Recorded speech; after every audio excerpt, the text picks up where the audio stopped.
पहुंचने के लिए अब भी यहां पर लोग खासी जद्दोजहद कर रहे हैं।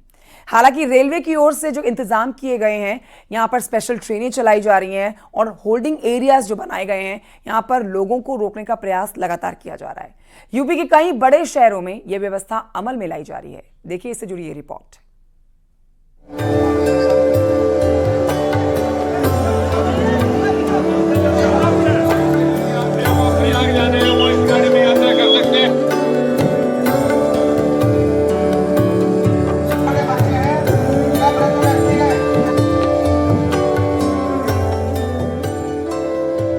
प्रयागराज में चल रहे महाकुंभ में अब तक 54 करोड़ से अधिक श्रद्धालु स्नान कर चुके हैं, तो वहीं दूसरी तरफ श्रद्धालुओं की संख्या अब भी कम होने का नाम नहीं ले रही। लगातार प्रयागराज जाने वालों की संख्या में इजाफा हो रहा है।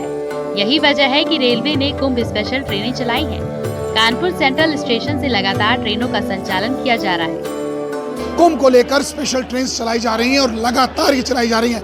इस वक्त एक स्पेशल ट्रेन देखिए सामने खड़ी है। यात्रियों को कोई असुविधा ना हो, धक्का मुक्की ना करनी पड़े, क्योंकि जिस प्रकार से कुंभ स्पेशल ट्रेनें चलाई गई हैं तो कानपुर की संसद देख सकते हैं, अधिकारी खुद निरीक्षण कर रहे हैं, एक एक करके यहाँ पहुँच रहे हैं। अगर अब स्नान की बात की जाए, देखिए आखिरी महाशिवरात्रि का अगर स्नान किया जाए तो ये 26 फरवरी को उसको लेके अधिक हमारे सर क्या देख रहे हैं, कैसे टीम को देख रहे हैं, कितनी ट्रेन चले बताइए। यात्रियों की सुविधा का हम लोग विशेष ध्यान दे रहे हैं और यात्रियों की संख्या के अनुरूप हम लोग समय समय पर स्पेशल गाड़ियां चला रहे हैं। कल हम लोगों ने लगभग 32 स्पेशल ट्रेन चलाई है, जिसमें 26 हमने प्रयागराज भेजी है कानपुर से। इसलिए किसी भी यात्री को किसी तरह की असुविधा न हो, ये विशेष ध्यान दिया रहा है। और हमारे परिचालन विभाग के सक्षम अधिकारियों का निर्देश है कि यात्रियों की सुरक्षा का विशेष ध्यान दिया जाए और गाड़ियों का यात्रियों की आवश्यकता के अनुरूप मुहैया कराई जाए। देखिए अभी ये स्पेशल ट्रेन लगी हुई है और स्पेशल ट्रेन के 4 रैक हमारे पास और रिजर्व में खड़े हुए हैं, जिसको सक्षम अधिकारी ने अलर्ट किया है। लगभग दर्जन भर ट्रेन रोजाना कानपुर से प्रयागराज कुंभ के लिए भेजी जा रही है। कुछ ट्रेनों को रिजर्व भी रखा गया है। जहां एक तरफ स्टेशन में भक्तों की भारी भीड़ देखने को मिल रही है, दूसरी तरफ रेलवे ने भी पर्याप्त व्यवस्थाएं कर रखी हैं। ये बैग स्कैनिंग है, यहाँ पर बाकायदा सुरक्षा बल तैनात हैं। जो लोग प्रवेश कर रहे हैं उनका टिकट चेक होता है और इसके साथ ही इसी जगह से बैग स्कैनिंग के साथ प्रवेश दिया जा रहा है।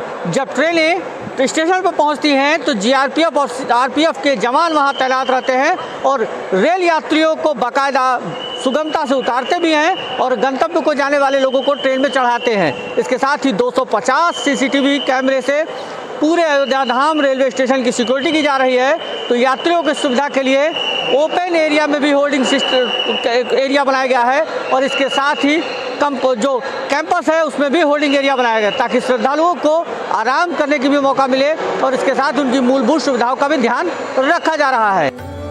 रामनगरी अयोध्या में रामलला की प्राण प्रतिष्ठा के बाद से ही भक्तों का सैलाब उमड़ रहा है और महाकुंभ ने इसमें 4 चांद लगा दिए हैं।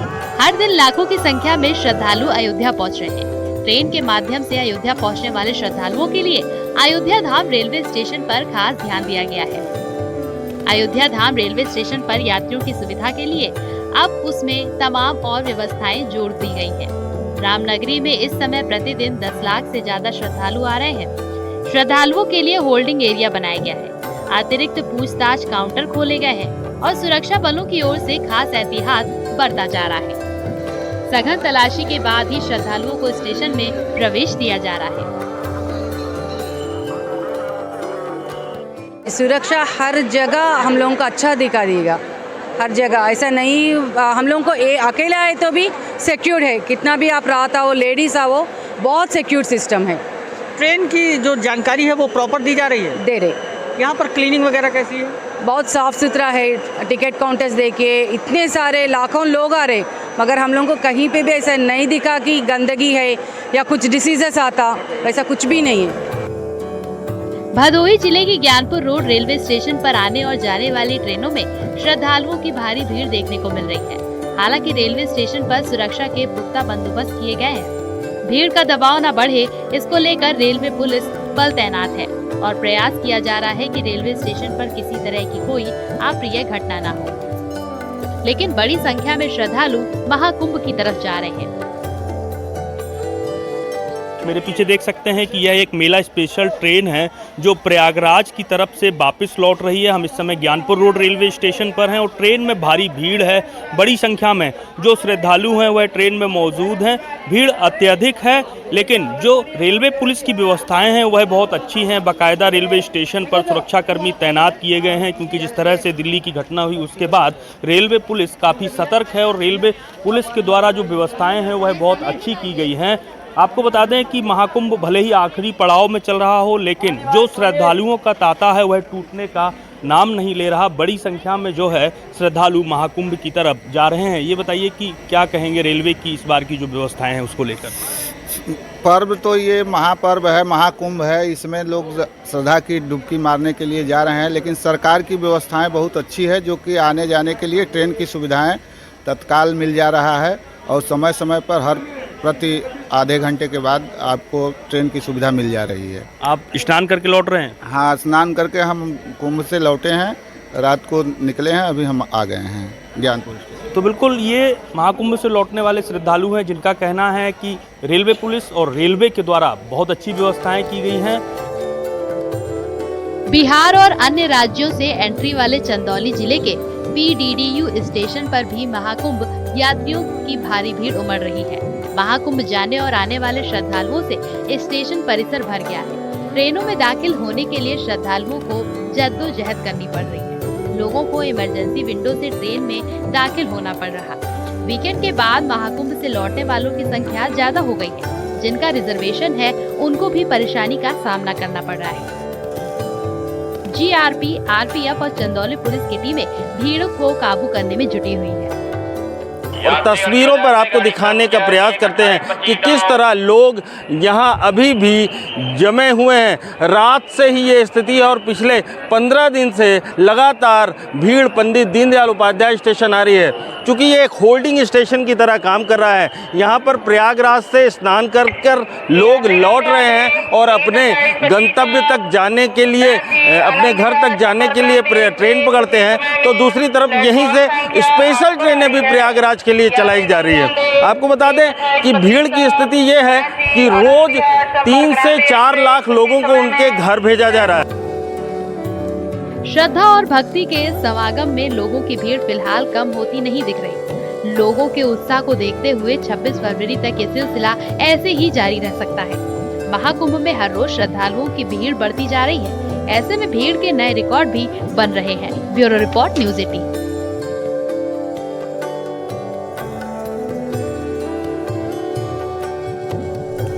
महाकुंभ की कई कहानियों के बीच में बिहार के बक्सर की एक कहानी चर्चा का विषय बनी हुई है।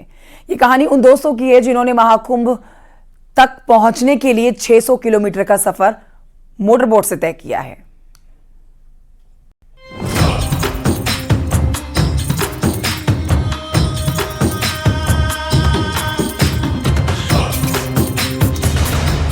बक्सर के 7 दोस्तों ने कायम की मिसाल। 600 किलोमीटर की नाव से यात्रा, महाकुंभ तक पहुंचने के लिए मोटर बोट का सहारा।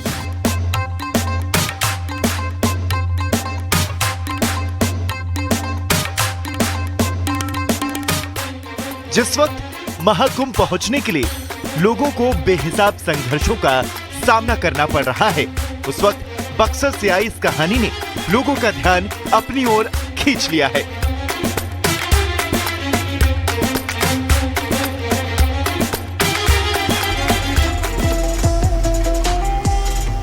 ये कहानी उन दोस्तों की है जिन्होंने सड़क के महाजाम और रेलवे की बेहिसाब भीड़ का सामना किए बगैर न सिर्फ संगम में स्नान किया, बल्कि अपने सफर से हर किसी को चौंका दिया।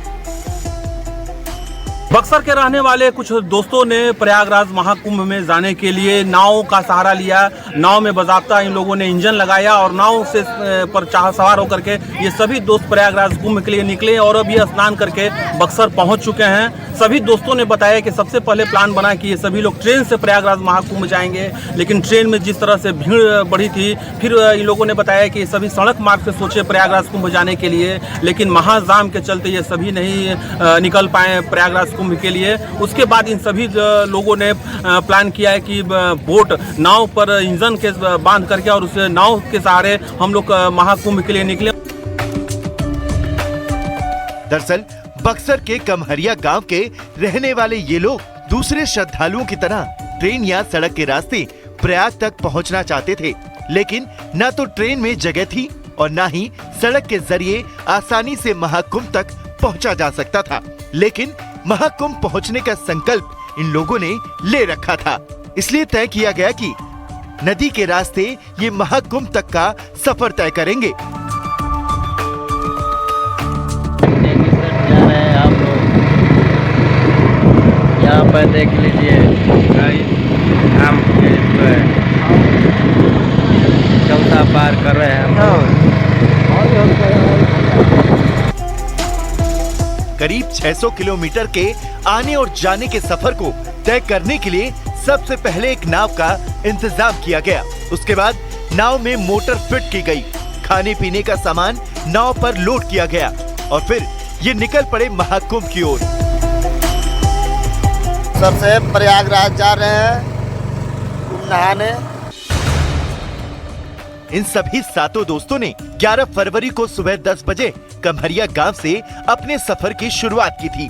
इस दौरान गंगा नदी की लहरों पर सवार होकर इन लोगों ने जमनिया, गाजीपुर, वाराणसी होते हुए प्रयाग तक का रास्ता तय किया। 13 फरवरी को रात 1 बजे इन लोगों ने संगम में डुबकी लगाई और 16 फरवरी की रात 10 बजे ये लोग सकुशल अपने गांव पहुंच गए। हालांकि इस दौरान नदी में बदलती धारा की वजह से इन्हें रूट तय करने में दिक्कतें जरूर आई, लेकिन कहा जाता है कि मजबूत इच्छा शक्ति से किसी भी काम को आसान किया जा सकता है और शायद यही वजह है कि महाकुंभ की यात्राओं में इन 7 दोस्तों की ये यात्रा एक सुनहरा इतिहास बन गई है।